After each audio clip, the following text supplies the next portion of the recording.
And now let's finish Jack the Giant Killer by Richard Doyle. After staying with the knight for some time, Jack began to grow weary of such an idle life, and so he set out again in search of new adventures. He traveled over hills and dales till he came to the foot of a very high mountain where lived a venerable old man with a head as white as snow. "My son," said the hermit, "I know you are the famous conqueror of giants. Now on top of this mountain there stands an enchanted castle, kept by a rich giant named Galligantus, who with a vile magician gets so many knights and fair ladies into his castle.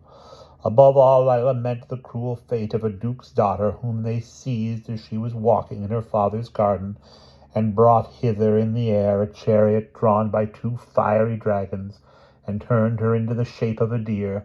Many knights have tried to destroy the enchantment and deliver her, but none has been able to effect it, by reason of 2 fierce dragons who guard the gates of the castle, and destroy every one who comes near it. But as you, my son, have an invisible coat, you may pass by them without being seen, and on the gates of the castle you will find engraven by what means the enchantment may be broken." Jack promised that in the morning, at the risk of his life, he would destroy the enchantment, and soon after retired to rest. He arose early the next morning, put on his invisible coat, and departed on his perilous enterprise, perfectly confident in his own mind that he would succeed in breaking the spell. When he arrived at the castle gate, he found it guarded by a porter of gigantic size. However, aided by his invisible coat, he got behind him and with one blow of his infallible sword severed his head from his body. Jack then proceeded on through several passages till at length he came to a spacious hall, at one end of which was the grand chamber in which the magician and the giant owner of the castle usually held their consultations. By the side of this door Jack saw suspended a golden trumpet, and beneath it, written upon a tablet, were these lines: "Whoever can this trumpet blow shall cause the giant's overthrow."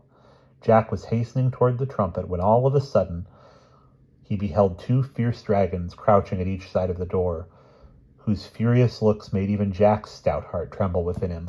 "Now," he thought, "I must e'en abandon my task." But, mustering fresh courage, he slid silently toward them and aimed such a blow at the foremost one that he killed him dead on the spot. And as instantly turning and aiming a similar blow at the other, he fortunately laid him also dead. Jack then seized the trumpet and blew a loud blast, which made the gates fly open and the very castle itself tremble, and as instantly fly away as smoke. The giant and the conqueror, knowing that their wicked course was at an end, stood biting their thumbs and shaking with fear and anger.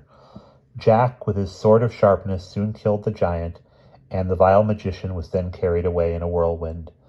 Every knight and lady who had been changed into beasts or birds instantly recovered their proper forms and flocked round their gallant deliverer, and thanked him in the most grateful manner for their happy escape.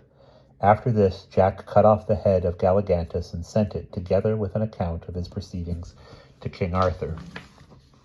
The knights and ladies rested that night at the old man's hermitage, and the next day set out for their respective homes.